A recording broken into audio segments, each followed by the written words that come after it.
So basically, I've been following all the protocols, everything. Which part should provide for everything that doesn't apply.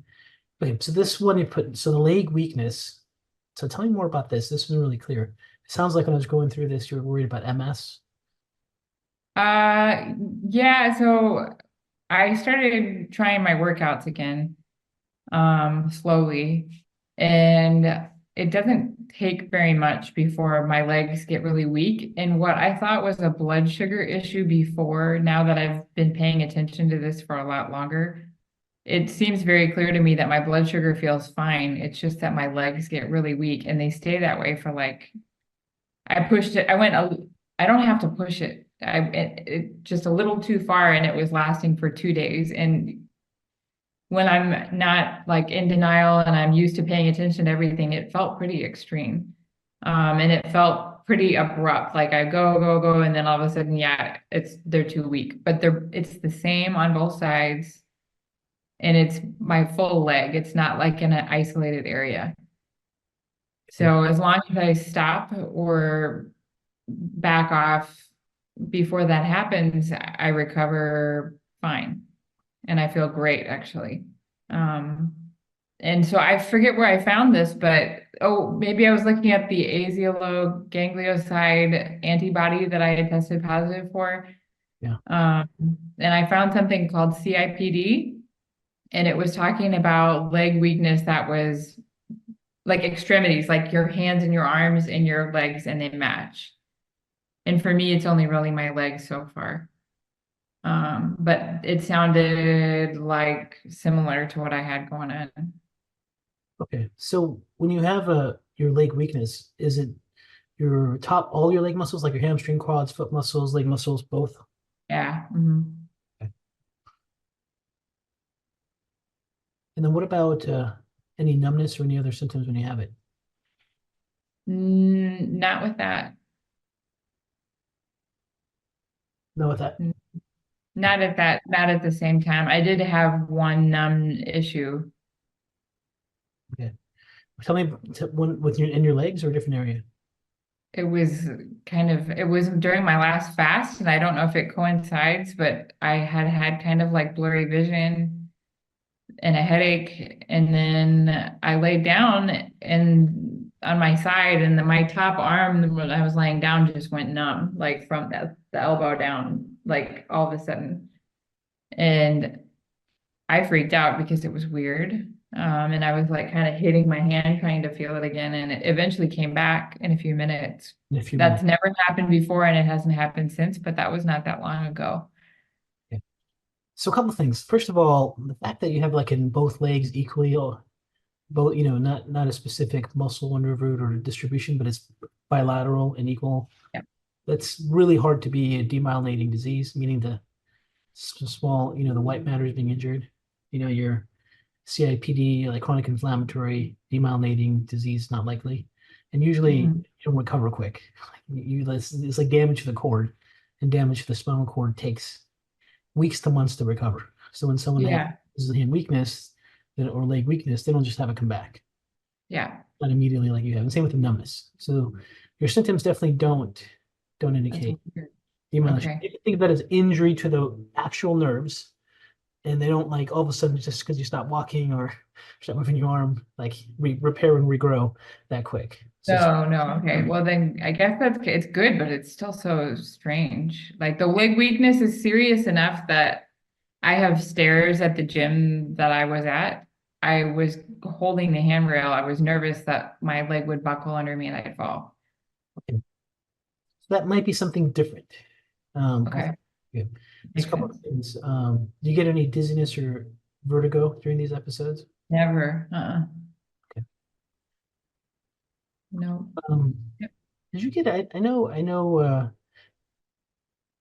You've had multiple injuries. Did you remind me from your history? Did you ever get an MRI scan of your brain and spinal cord? I never did. No. And as we go on with this, I'm very familiar with the symptoms, but there's some kind of a comfort in seeing things like that I haven't seen, like my blood work or scanning. So I have been curious about that. Yeah. there's a possibility you might have it's not unlikely, but there's possibility you can have like what's called central stenosis. Central stenosis is the canal narrowing. Mhm. The spinal cord goes Mhm. through. Sometimes you get little bone growths or just Mhm. um you might get like little disc herniations or things that you might not even know are there narrowing that area. And that can cause these like they call it intermittent claudication, like weakness type patterns. It impacts autonomics of the muscles of the spinal cord, but not necessarily nerve injury, it's just pressure. And Yeah. that needs to Okay. kind of be looked at. So you have access to getting a scan? I will look. I have a private doctor here, so I can either get it here or I'm gonna go back to the US because we're on a limited. Okay. So you definitely should get a like MRI of the cervical spine and MRI of the brain. You're in California, Okay. you can definitely get that for you ordered. Okay. And you can talk to your physician there that can order it for you too. If you say you have leg weakness, concerned, and like, you have arm weakness and numbness, it's pretty standard protocol to do some imaging. Okay. Is there any specific instructions for that or you send it? Just no, cervical and brain MRI. Brain MRI would Okay. be nice to see also because you've had so many traumatic brain injuries. You want to see if there's any kind of white matter inflammation or injury in those areas. Yes. But to have bilateral weakness like that, sometimes it's just those neurons or those neuron pathways are just impacted, but it wouldn't be bilateral like you're presenting. It's not like it's, Yeah. it's not possible. It's And perfectly equal. could be more Yeah. like muscle mitochondria issue where like your mitochondria and your muscles are totally fatigued and exhausted. So when you put strain against them, um, they just fatigue on you, and when And in then come back. muscles fatigue, like you get weakness. Yeah. Nature of fatigue is weakness. So it might be more of that. And also Yeah. sometimes weakness, you get numbness, you know? Mm. So more than likely, it's probably not like demyelination or injury, but you should just with your history, just especially if you have the azioganglioside antibodies, the multiple traumatic brain injuries, and just diverse neurological symptoms like in your history, Yeah. wouldn't hurt to get an MRI of the neck, cervical spine, and of the brain. So that's pretty just Dr. Krusnian, did you say, sorry, is that something that you could support ordering if we're in California? yeah. When you're not from Europe and you're back home, I could do that for you here. Yep. Okay, Yep. sounds good, thanks. So Yeah. so okay. So let's see what else. But I gotta say, it just sounds like still it's more metabolism, like the mitochondria, the energy producing functions. It only happens when you're using your legs, right? Right. Yeah. Sometimes my legs are weak, but a very much like a much more slight version of that if I've got like other symptoms of inflammation going on. Yeah. And it's But it's the exercise that really does it. okay. And notice another thing too. This facial swelling. Yeah. Tell me more about that. That's never happened to me before, ever. And since it hasn't, and Justin just said, oh, you need to go look in the mirror. Something's not right. I didn't feel different. I didn't have any other symptoms. It was just upon waking and it was gone within like an hour. And Susan, I was talking to about, um, and she said, well, is it like a spider bite? Could it be a spider bite? And it happened 2 consecutive mornings. The second one was worse than the first, I believe. And And then it just, you wake up in the morning, you have this, and then you take your thyroid hormones I probably took my thyroid hormones an hour before this. before this. Okay. Yeah. You wake up with it, and then about This an only hour. happened twice in my life. And this looks In more the like 2 days. this is either like severe facial swelling, or it could also be something called myxedema, in which your Mhm. thyroid hormones are so low. Now, I was looking at your most recent lab test you put on here, and your Yeah, TSH was like normal, but your T3 was low. pretty frustrating. Yeah. I'm not sure if that's like the pattern you have is myxedema, and then you know, as your thyroid hormones get really low, you can get that swelling like that. And then the fix is like immediate with the hormones, but just because you take them doesn't mean they're in your system. It takes a while to absorb, takes a while to get into your system. So Ah. You can look at the like myxedema, MYEXEDMA, like myxedema, and see if that sounds more like what's going on with you. But It's possible there was a point that they were low, like my TSH was going back up, like I think 3.5. yeah, let me see here. And remind me, are you on T4 and T3 or just T3? I mean, or just I'm on 100 micrograms of T4 and 30 micrograms of T3, and yeah, this one looks okay here. Yeah, that's probably that. there would be one. I think that we did it in the States under you in LabCorp, Here it is. if that's in your file anywhere. See, T3 here's a little low. Yeah, that might be one of the last. That was That's 2023. T2 normal, Yeah. but you're already on T3, right? Yep. And then with an hour went back. So Pretty dang low. just keep an eye on it though. Yeah, but this is not, at least it's snapshots. The range for T3 is 21. The swelling on my face was February. Yeah. But I mean, these patterns can fluctuate over, around the time too. I'm sure that's true. Okay. Let's look at your symptoms here. So these symptoms here are thyroid. Category 15 is all thyroid. Oh, okay. Yeah.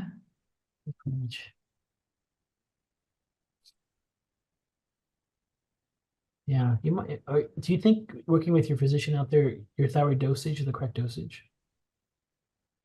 I would always like more if everything's showing up low. But I told her I've never felt any different from changing my thyroid medicine, and now so she wanted to do armored thyroid. I've never done desiccated thyroid before. So she's putting in the application for that with the government here. I haven't started it yet, and it may not go through, but that's what we're looking at. Because one of the things that can happen when your thyroid's low is you could definitely have the myxedema swelling like that comes and goes, especially once if you like sleeping all night, your hormone levels are low, you take it in the morning, but an hour later just goes away. That could be Oh that. yeah. And then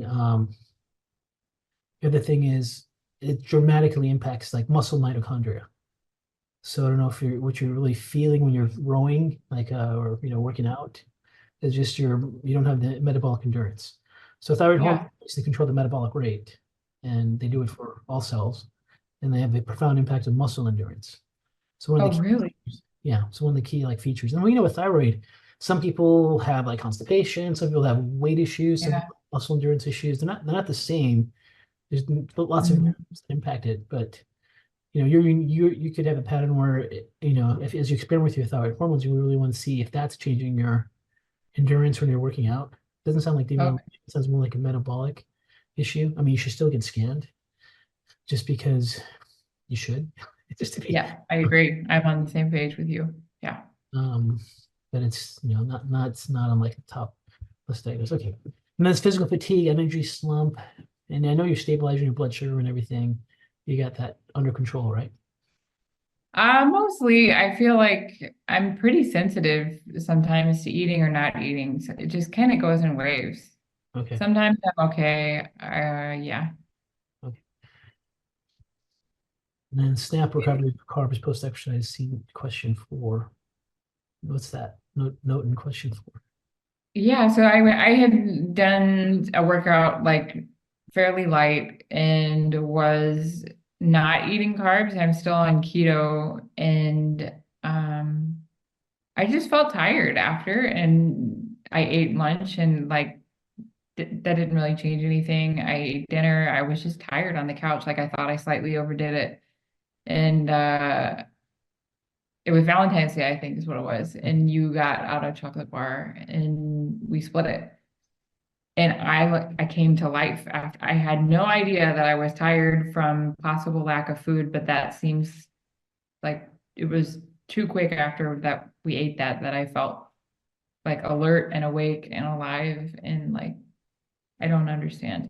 Well, you're definitely hypoglycemic then. I mean, your blood sugar must have been very low. But even I had lunch, I had dinner. Yeah. Does that on keto as well? Yeah. You made maybe your body would forget how to. I'm not sure. Did you have was normal ketosis meal same as everything? Yeah, nothing different. Your body may have just been inefficient making ketones. I'm not sure.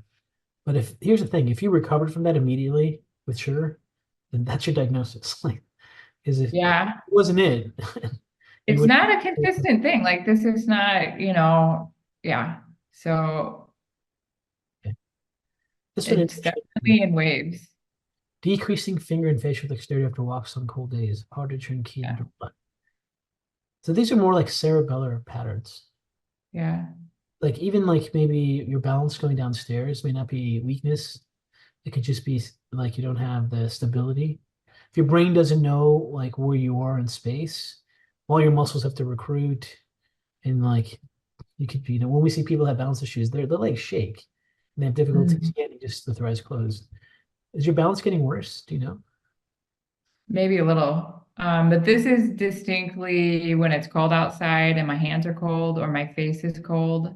I did notice like I don't think it used to happen in the mid 30s. Like that's not that cold. Um, Sometimes like you might associate some days that were cold, but maybe if you actually check regularly, it's still there. You know what I mean? Like I can tell you like from as a practitioner, sometimes mhm. patients make connections with some things and you go, oh, okay. And that helps you with the diagnosis. Sometimes the connections are not that they're not directly related. And then you get to Yeah, like, oh, well, how does cold impact all these weird things? Maybe it didn't. So can you check your balance now? If you are you able to be safe without falling? yeah. Like on one leg. No, just like Oh yeah, I'm fine. go ahead. Can you close your eyes and be safe without falling? Yeah, Okay, that's pretty good. for sure. Try your feet like this, one foot in front of the other. Oh, okay. It's a little tilting to the right. Okay, do it again. Can you do it in front of your chair? We can see. Yeah, Okay. like here. I Yeah, don't have my camera on, so right there.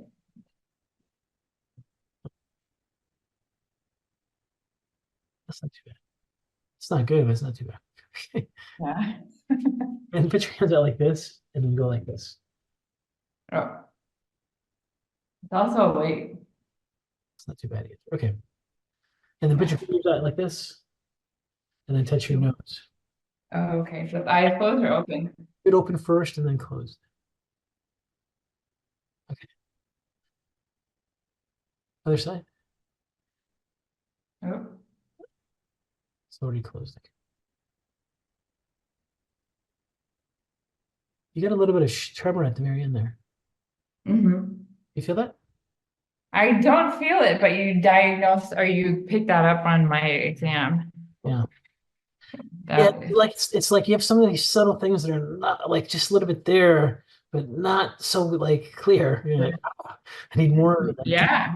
confidence I, like this," but it's not like just subtle. Okay. And again, all these like it could have been all like these things point to something, right? And then it's just a matter of how long the timeline is stretched between now and continuing. it's kind of like a lot of times when you see patterns like yours, like in a case where there's a whole list of symptoms like weakness, fatigue, cognitive issues, and you know Yeah. it's like not one diagnosis, like layers of some neuroinflammation, brain injury, angiogangliocyte, thyroid hormone low, malabsorption, malnutrition, parasitic, like all of those are like kind of contributing to the Just load, but there isn't like yeah. one clear diagnosis, and then it gets frustrating to try to figure out like the one thing, but there may not be the one thing. Like there may be like That's uh, real life, right? Yeah. getting through it. But you definitely, I mean, the thyroid hormones is definitely to keep investigating, pushing that, and maybe as your doctor switches to the T4 T3 combo, you're taking like armor, your body may do better with that. Yeah. Might impact your endurance. Like you're not going to expect it to change your energy symptoms and mood and like all your symptoms. Just see if it Yeah. changes your muscle endurance. You know. Yeah, that would be to have that helped would be incredible. Okay. Even at 30% better, whatever.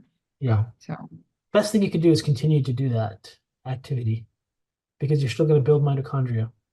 Yeah. Still gonna help. That I did that and I felt amazing. That is the best thing I've done in the longest time. And I wish I wouldn't have waited so long. And I just need to be careful not to With do cycling, it too much.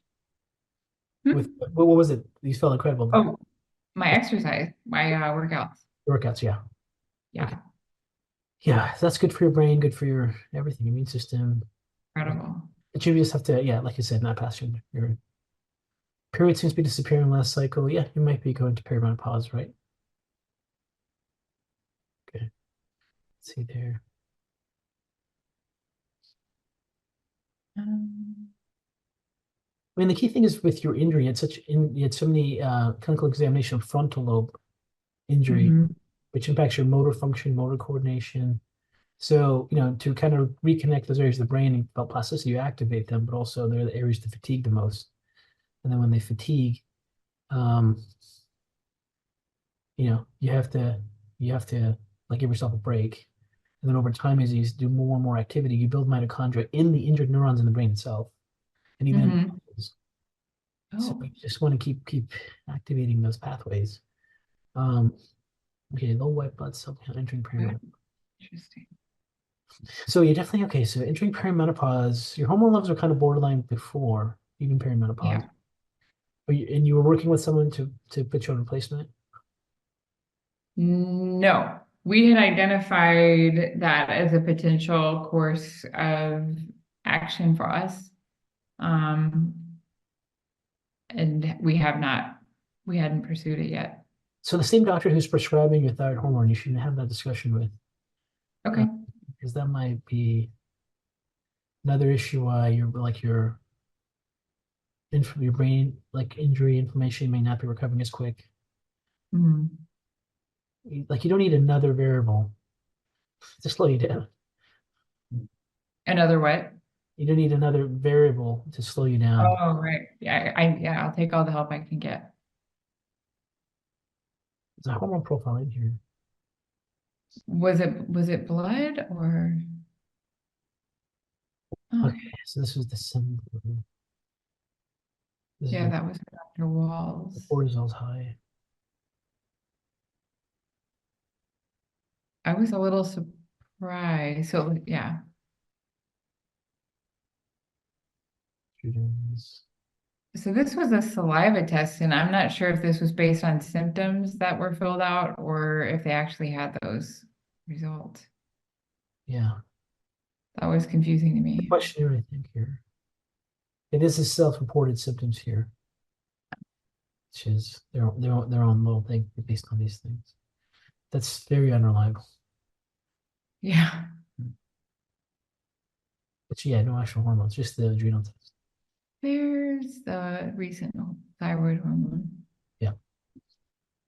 And this like your T3 here is like 3.7, 2.4. I mean, you can Yeah, that's actually not too bad. T3 for T4. Yeah. These levels are free T3, T4 are like very unstable. They fluctuate all throughout the day. White blood Yeah. cells, you're being low.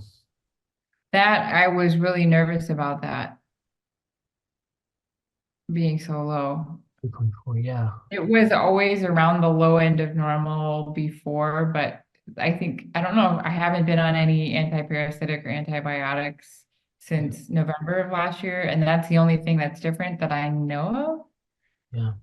So ultimately, let's go back to where we kind of left off last time, which was like you got to find a GI specialist, and I know you worked with someone, and then one person you saw said, "Oh, these aren't parasites, but we don't know what they are." Tell me what happened. So I found MD PhD at WashU. I just emailed a bunch of the doctors there. He responded and he took an appointment. He doesn't take many patients at all because I wrote up this thing and he was concerned for me, but he sat me down and so that was it. That was the last bullet on the page up there. There, that one, Dr. Budge. Go down to the last thing on there. So he basically took the approach of explaining the anatomy and physiology of the parasites as he knew them Yeah. And he was explaining in pretty good detail why the things that I've passed he didn't think were parasites because they didn't look capable of surviving in the digestive tract like all of the helminths that he knows. Like he said that the ones that he knows they're more like rubber band, and the ones that I showed him are flimsy and couldn't move or survive in the digestive tract effectively enough to be what he thought were parasites. He also talked about the life cycle that parasitic worms would need to be reproducing by doing something outside of the body and then being reinfected over and over again. And he said he doesn't think there's no way I could be reinfected based on the parasites he's familiar with that many times if I'm taking such strong medication that should wipe everything out within a few doses. Yeah. But that I've been on it for almost a year. He said he was concerned that it was harming me far more than it was helping. He said he doesn't know what those are. Yeah, and I feel the same. And so So for me, I've never had a case like yours where these just kept coming out, of your system. Like I've never in my career seen this continued thing, and you're on a heavy dose of everything, but I was did he even consider testing these at the lab or no? He did. I did, yeah, I took one in. Did he test it? Yes, they said it was non-parasitic, like fibrous matter.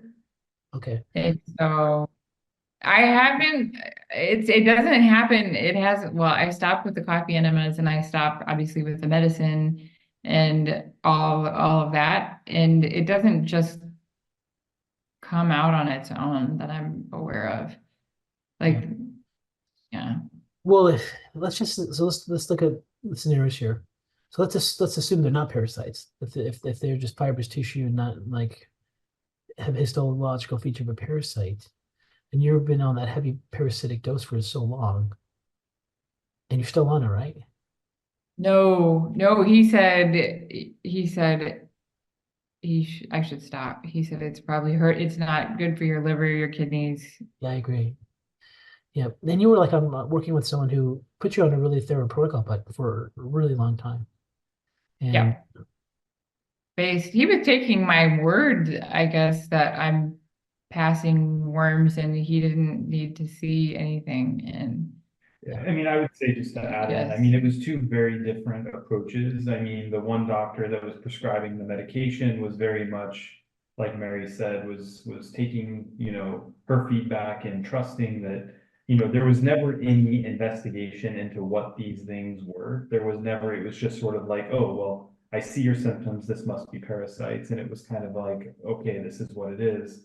Yeah. The Dr. Budge who, Mary spent, I mean, he spent 2.5 hours and Oh. kind of going through this very thorough explanation of like, yeah, what these different elements are. He went through, spent time looking at the photos, digesting really the did. information, and it was a much more, from my perspective at least, it felt like a much more scientific approach, trying to kind of just understand and rationalize, hey, Absolutely. this is the facts that I'm seeing in front of me, and this is kind of, if you were my sister, this is my recommendation to you more or less on this approach. I think he felt really I bad mean, for this case. He was very honest and said, listen, I consider myself an expert in this field. He said, but there is a chance that what you're seeing here is something I'm not aware of. Yeah. He said that is a possibility.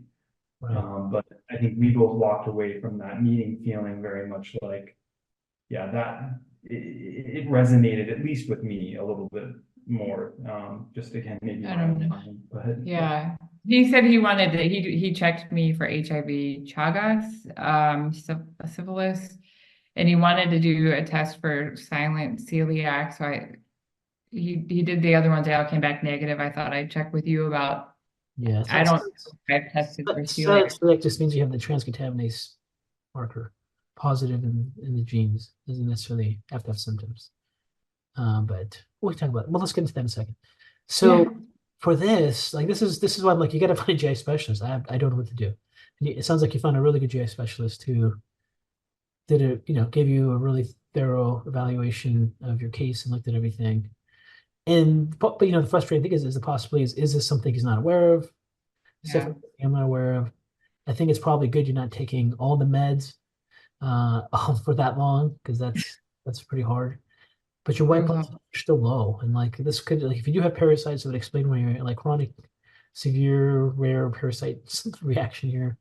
I mean, that can impact your white blood cells, but there's other things too. So They were, I mean, like mid threes before. The one that I just did is the first time it's ever been that low. do you want to consult with another GI person, or where are you at with this? I I want to do whatever it takes to get better. Okay.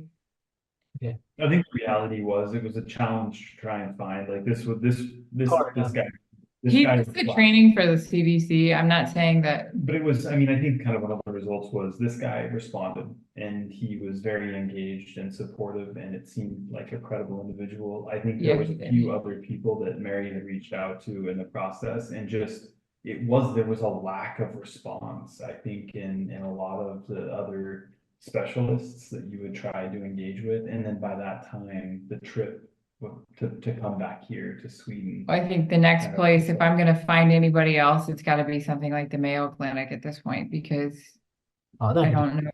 they suck. Huh? It's not going to do anything. The Mayo Clinic? Wait, what? Mayo? Yeah. Okay. So I'm losing faith that there's anybody else out there. Yeah, And I did, I'm gonna put it this way: Hmm? there could be a talented GI person in the Mayo Clinic that you could connect with, but just the fact it's the Mayo Clinic, it's not. I mean, that's not gonna. I'm saying like whatever the best infectious disease department exists in the country. Like that's where we're probably at this point if we were to continue to pursue this. And so his approach was to stop taking the medicine. And he's like, a lot of your symptoms are probably due to the medicine. Stop taking the medicine and see where you level off at. And so it's been a couple months now. Yeah. So Um, it's like one of these things, unfortunately, about your case, like there's just levels of ambiguity about everything. It's just not so clear, and it's like Yeah. just want an answer, and it's difficult because I mean, partly a lot of the GI docs that you connected to didn't respond to you because like I don't even know what this is. Yeah. And then the one you did seem like a very qualified, honest, and really competent and caring to try to really make sure you understand and give you his feedback. Like you found a gem, and the gem's telling Yeah. you parasites, and he did test it instead of just fibrous material. Yeah. Lab test did a lab test. Yeah. I took it in a specimen cup to the WashU lab there. So this is one of the things, like, unfortunately, with an achonic condition, you go, do I invest more time into it? Do I keep looking for other people to do it? I don't have a sense of direction with it. That's why I was really recommending you see a GI specialist because you need a person that has only greater knowledge than I do about where you are with this. And you saw a top person, but you also said there could be the possibility of something I haven't seen, so and so. Yeah. This Yeah. this is where I don't know where to give you any real advice other than, do you have the energy and motivation to continue pursuing it for the chance that it is something that, Do I have what? you have the energy and motivation to keep pursuing that? Or you want to just kind of see what happens? I mean, I can tell you, I'm thinking about the limited time that we have left. yeah, And I could spend the rest of my life probably chasing that around. And yeah, I am out of energy on it. I could like this. What I don't want to have happen is that I lose the chance to work on anything at all, because I do think that this could be a bottomless pit. it's very possible. It's very possible. And I um, you walk into like alternative medicine parasite practice, they're going to go, you have parasite, and continue to treat you like you were. I know, and And now I'm not so sure, you Yeah. know. and- Um, okay, Yeah. let's see where we are here. Do you think I mean, six? I'm gonna just quickly, I think it's to answer that question, I think Dr. Brazil, I mean, I'm gonna answer on your behalf here a little bit, Mayor, but correct me Yeah. if I'm wrong, but I think, I would say from my perspective, that's run its course. And I think Okay. it's very much time to focus on some of these other things with Okay. you. Yeah. And So- like, let's set put that on the shelf and like say, I think more or less, that's kind of, unless. I think that's what Ken and Mary was looking at here, is if you have a strong opinion that says, I really think you need to draw this down, then I think Thank you. maybe That's good. we would take it into consideration, but from Mary's perspective, I think she's definitely kind of like, I think I'm done with that, at least for now. Yeah, I don't have strong conviction need to keep pursuing that deeper. If Okay, there's a lot especially of if they relief. found fibrous tissue and you went to see a leading expert and they really took the time. Like if you want to see a leading expert, they spend 2 minutes with you, that'd be different. But if you had No, that focused attention, okay, so let's at go. least 6 hours of his time, yeah, in total. Yeah, 2 appointments, yeah. Okay, so I'll Okay. go over Dr. Budget's parasite findings. So I guess you went through and found an expert, and this was around its course for now. Let's see what else. Feedback and armor thyroid. Yeah, you might thyroid.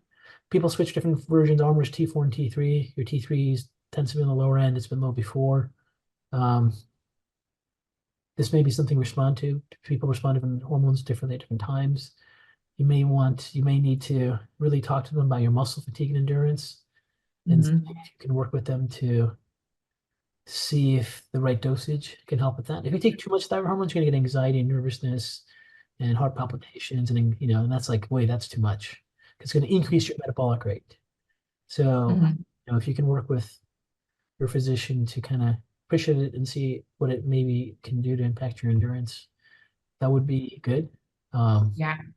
HRT, Great. perimenopause, you can't really measure hormones accurately because your levels are going to fluctuate all over the time. They're going to go up, they're going to go down, they're going to go up, they're going to go down. So symptomatically, you can do, like natural things to kind of help with the ups and downs a little bit, but some people do better with hormones. In your case, since your hormones were low, I think in the past, right? With other previous ones. I've never measured them anything but low serum, otherwise, yeah. In working with a thyroid doc, you may want to like look at some natural estrogen progesterone as an option. You speak with them, see what their perspective is, but that's something to consider because you're at the point where you got to get some endurance and function and recovery back. Like your white blood cells low, you have no endurance, you've had multiple head injuries you're trying to recover from. Like sometimes you just give your system like things to boost it, to see if you can function. And so that's something to consider if that makes sense to you. It's a personal call of how you want, some people are like, I don't want to do any hormone. Some people are like, I don't mind. I mean, obviously you can try them. If it doesn't work for you, you can stop, but it's not, something, it's not going to fix anything, but we're just trying to see if it takes some of the layers off of your imbalances so you can function better. Identified mechanism of SNAP recovery mentioned above. What was the SNAP recovery? It was a chocolate bar. Oh yeah, I'm not sure. But if glucose helps you immediately recover immediately, then like you probably weren't making efficient ketones, or maybe you're able to stay in ketosis effectively at that point. It's hard to say, but I'm not. It happened once, right? Okay. And then MS-CIPD diagnosis, we talked about that. It's not. It's very unlikely it's that because your symptoms go away and immediately when you stop doing the activity and so forth. Identify options, test experiment. Ray 3. Well, budget advised for silent celiac disease. Okay. Yeah, I mean, Ray 3 will definitely check all the markers for gluten sensitivity. That's not bad. Ray 11, chemical immune sensitivity. Redo Ray 5. I mean, I can tell you, there's a period of my time in my practice, it was like a 5-year period I was in this location, and not the location I'm now, but I ended up getting a very, very wealthy clientele. Like, how you like see one patient, I was seeing only local patients, and then they all have friends, and now you're seeing their friend, and now you're seeing their friend, and okay. And with my original patient, I'm like, listen, you want to test everything? Because we can test everything. She's like, yeah, test everything. Like, I'm like, okay. And then the next person came in and goes, "Can you test everything on me too?" I'm like, "Yeah." So, like all these testing, all this planning, and we would do this. It was actually a really good area of growth for me because I could see a lot of things that you wouldn't normally order. But Yeah, when white blood cells were low, like that was the marker. Like nothing mattered until white blood cells got back up. It was like yeah, trial. and error. So I mean, I think that's your most important marker right now. Of all the lab okay. tests you can do, like that's your baseline to see if that's improved. Mhm. I don't know why it's low. It's not clear. I Very mean, low, easy to right? jump to like when you first see your case, it's easy to jump into. Yeah, you got all these helmets, they're coming out of your body, and you're in a type parasitic protocol, and that's like that's part. That might not be the only thing. Um, with array 5, yeah, remind me quick here before so I have to look it up. Asia ganglioside antibodies, is that the only one? It was intrinsic factor, the liver one, I forget the name, Cytochrome and P450. ganglioside. Okay, yeah.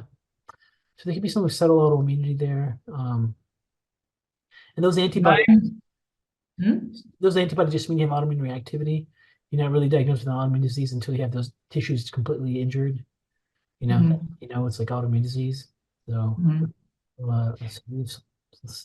so that can be redone if you want to see what things are. Hair thinning, again, that could be just all thyroid, like you're just not getting the right thyroid management. Elevated blood sugar, periodically elevated blood sugar.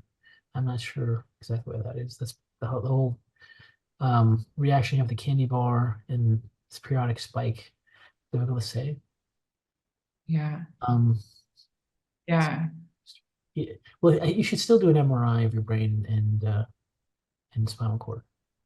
great, okay. Just We'll look into that here, and then if not, we'll do it there. No after problem. after May. I'll help you with this. I'll help you with this off. We'll connect. Just go over this together. Okay. Okay. And then corn, soy, synthetic Swedish thyroid meds contain lactose, cornstarch. Cool. Well, you can try that as we switch into armor. The fillers are different. Okay. And you see if that. Sometimes people react to the fillers and the thyroid meds, and as you I switch, didn't have a clue that it could even have that in there, but you had said corn, gluten, dairy, and soy for me. And so I had no clue that corn is in so many things yeah, when you start looking into. I don't know if that level of corn is an mostly issue. cornstarch, depending on like corn protein, so it's not as reactive. But Oh, okay. we do see people just do better. I mean, clinically, when they switch from one brand to the other, even though the hormone dosage is exactly the same, the only difference is the filler. That's not uncommon with actually all types of hormones. There's like men who take testosterone and they can't take the filler of the testosterone they're taking, they have to switch to a different filler, if they're doing injections with different carrier proteins. Um, And so just based on if I have any symptoms is what. yeah, so then just a trial and error. Your whole your Okay. whole your whole future is going to be trial and error. Like you don't have a clear diagnosis. Unless all of a sudden you have a clear diagnosis. I don't feel so crazy anymore. It's nice to have somebody else Yeah. back me up. Bloated has stopped. Okay. That's good. That is like a huge, that's life changing. So that's a big, Yeah. no idea what's changed. Okay. I would like to support my white blood cells. What can I do? Yeah. That's a good question. Do I have memory B cells against mold? You had some sensitivity against mold, but I like mold, had IgG, but no IgE. yeah. And those are like mold, there's toxic mold and there's mold spores.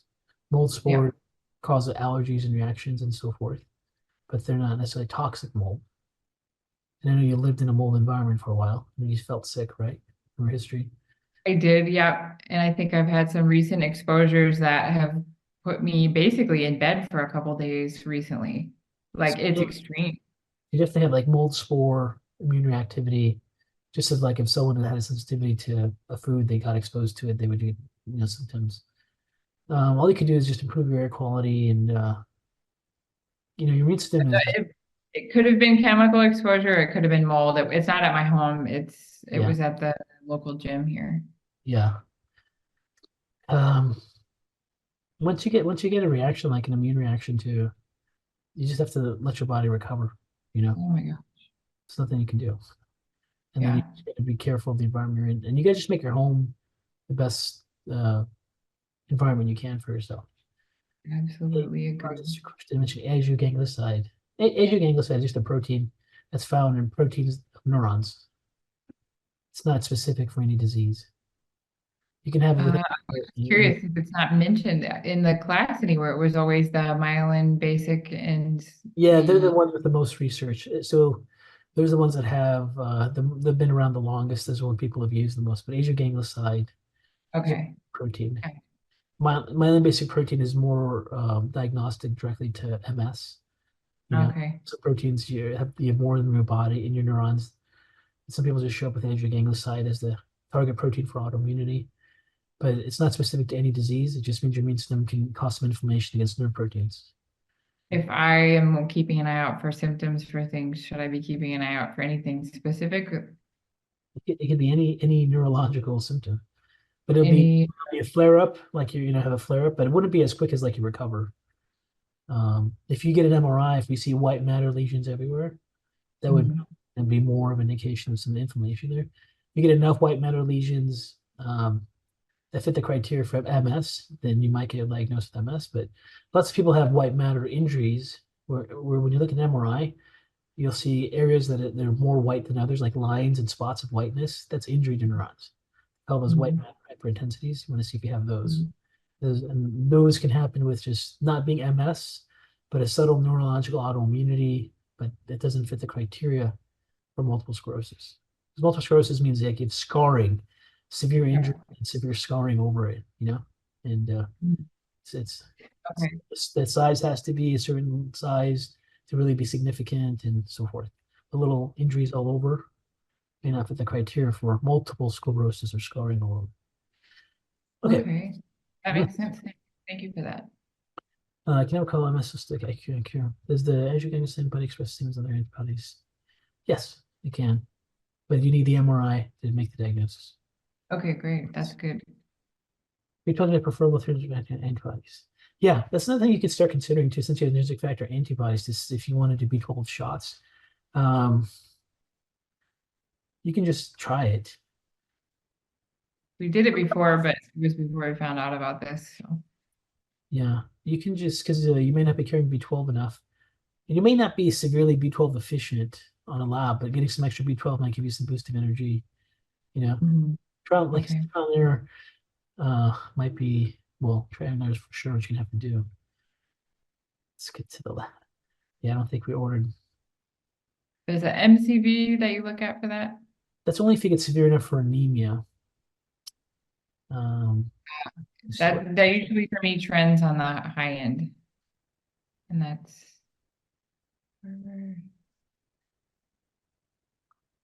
there. Is that that's the latest one that you had passed? HALC. Is that good or bad? You're still in ketosis? Yep. That makes sense. It's okay. It's within the reference range. This might be the last page of 3. They can see. Let's see if you go. Look at Oh, there it is. That's good. My APO lipo B is also was high. No cholesterol transferring to IBC. Those are always low with you. That's not iron deficiency. Ferritin is 149. So you're inflamed. You got some inflammation happening. Yeah. And I was last time as well. Similar. Let's look at the very first page again. So the first page, that's my conversion Oh, to you converted the lab. Okay. Yeah. Nice. If that helps. So you don't have like a B12 deficiency. You don't have like a B12 anemia. It's intrinsic factor. Like if you had a B12 anemia, I would say if you took a B12 shot, you would feel like you just injected magic into your body. But you don't have anemia, so you might not notice anything when you take it. Okay. I have had that happen before, and we just thought it was a fluke. Well, you can try it again. Try it again. But for Okay. people that have for sure progressed B12 deficiency that leads to anemia, it's very clear that when they get a B12 shot, they're going to feel better. You have intrinsic Okay. antibodies, which means you don't absorb B12 efficiently, but you don't have anemia. There's like I've other, been taking the spray on my tongue in the yeah, morning. it won't be anywhere near this the same thing. Hmm. Okay, platelets are fine. Neutrophils. So your total white blood cells are two, and then your B lymphocytes. Wait, this is the same thing. Neutrophils, hemoglobin A1C, 4.4%. Yeah, that's just borderline. Calcium. See, this calcium being off like this can also happen when your thyroid hormones are low. Because thyroid Ah, hormones carry calcium, they also involve calcitonin. They help them much like calcium. And your lipids can also be high cholesterol when your thyroid hormones are low, because thyroid hormones are used to clear cholesterol. They interesting. activate metabolism to clear out cholesterol. I noticed that, well, I think I have the ApoE4 in that when I consume a lot of saturated fat with the keto diet, that shot way high.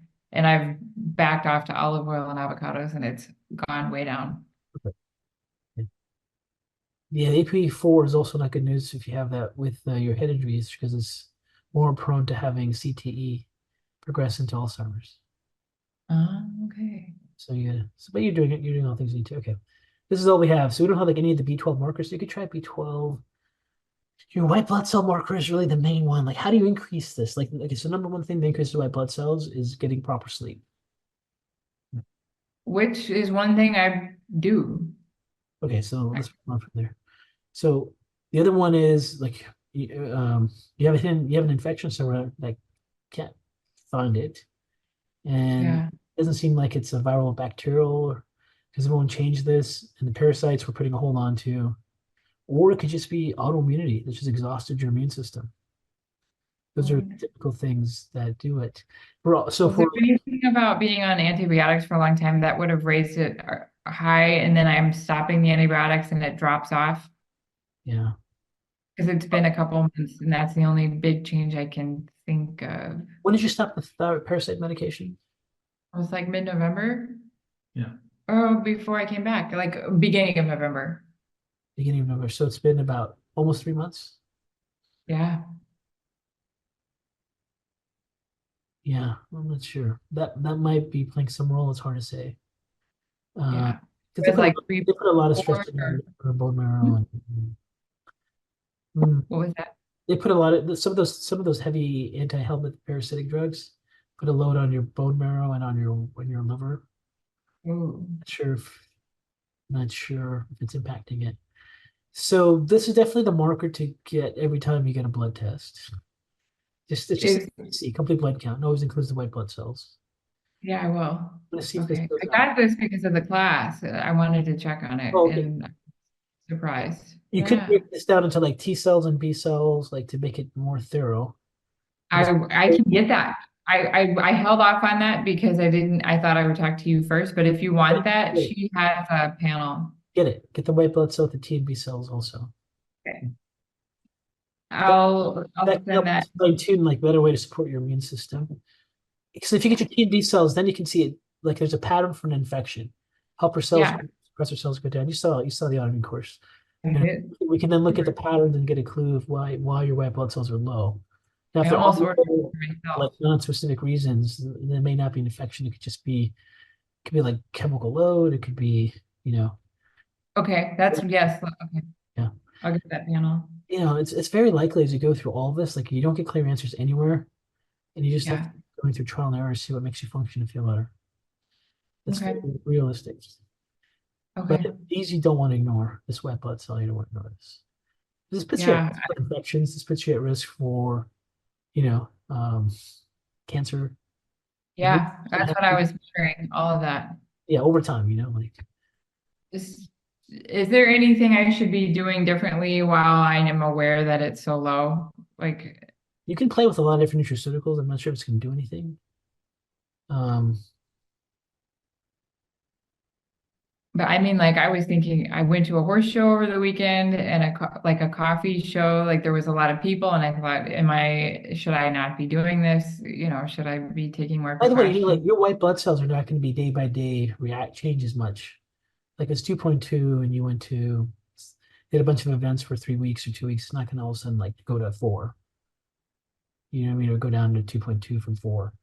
No, if I'm at risk for getting Oh, infections that no, might no, no, fight off. no, you're okay. Okay, Not like you have severe immune suppression. It's just, moderate. yeah, you have to see if it improves. So when can you get the TMB cell profile and the white blood cells? Where? When? Oh, probably within the next week. Oh, okay. Just if the limiting factor is the office staff speed. So let's do this. Let's plan on this.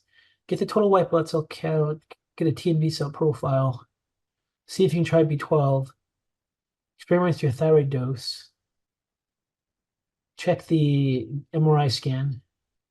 That's not as important right away. Mhm. And then, so you basically the takeaways from today is like work with your thyroid medication doctor, see if you can push the dose a little bit, see if that improves your muscle endurance. See if you want to experiment with natural bioidentical hormones, see if that helps you just function better as you're transitioning and also gives you some energy and so forth. Okay. That's a personal call if you want to be on hormones or not. That's not as critical. But for the next, like in the next month, between now and let's do a follow up in a month, let's get your white blood cell, let's get your T and B cell profile, and then see if you can get a shot of B12. Maybe that can give you a boost. That's not as critical, but you might as well try. Um, let's start with that. There's not much of a clue to go anywhere else. And then if you can get the MRI scan and cervical scan, that could be helpful too. Okay. I think that's great. Anything that I missed? And now we know the parasite story's over for now. Bookmark on that one. Yeah, I think that feels like a great plan. All right. Well, we'll talk in a month. Okay, that sounds good. Thank I you. think just, Oh, you. there was one other thing, Dr. Cousins. So I mean, I think on the lower number 6, so I mean, the benefit of fasting, so if Mary's fasting every 2 weeks. Thank you for reaching out. Yeah, that's another question. Like, so, the thing with the possibility of having neuroinflammation from all the brain injuries and trying to improve cognitive function, staying in a state of ketosis, dampening neuroinflammation. If that's working for you, then that's great. If it's not working for you, then, you can definitely stop doing that. But you will know, like if you've been doing ketosis and fasting and you stop, if your energy and function goes down, then just listen to your body to see what's working best for you. But initially, we're going to try to do autophagy and do fasting and see if we can clear all the debris, see if that helps your neurological function. Like Yeah. that wasn't deep enough, like for your case, that wasn't deep Yeah. enough. I was thinking, okay, well, we're going to just, we're going to kind of work you up as a patient who has had a head injury that isn't recovering. But you're like, now we're seeing your white blood cells low and just this is complete metabolic loss of fatigue and endurance. Your thyroid hormones are just like seems low. All the things you've done is still beneficial, but it's just not enough to make a difference in your life. Okay, so you're saying as long as I don't feel bad, then it's still beneficial, so I can keep doing it. What do you feel like? Do you want to continue doing it or not doing it? I don't know. Well, I think I think the key, I mean, I'm just gonna jump in, but the ketosis is definitely something that I think you felt pretty good on. It might be interesting to try coming off ketosis just to see how. Exactly. For sure. I have Fasting, I think you've been more sluggish than I have been on the fasting. Like before, noticeable difference, improvement, and now I wouldn't say it's improved. Sometimes I'm pretty sluggish and like dragging around. I can tell you, like working with people who've had head injuries, it's like there's no gas. Like if it's working for them, they're like, oh no, I need to be on that. Oh, really? Sometimes they'll take a break, depending how severe it is, how much of impact it is with them. And then then I wonder if this is more metabolic for me because it's not like that for me. Yeah, but it could be. I wonder if there was Well, something to fasting. I think it's more layers, like lots of layers of things, but that's one of the things you have. Don't ignore. If you've been APE4 and you've had the history of, I think you broke 4 helmets, something like that. Maybe 2. 2 helmets. There's like you don't want to ignore that. No, that's bad. Yeah, I appreciate that now. Yeah. Okay, so we'll talk in a month. If you can get those tests before then, that would be good. That sounds good. Thank you. Thank right. you very much. Thank you for meeting earlier too. Of course. Take care. Bye.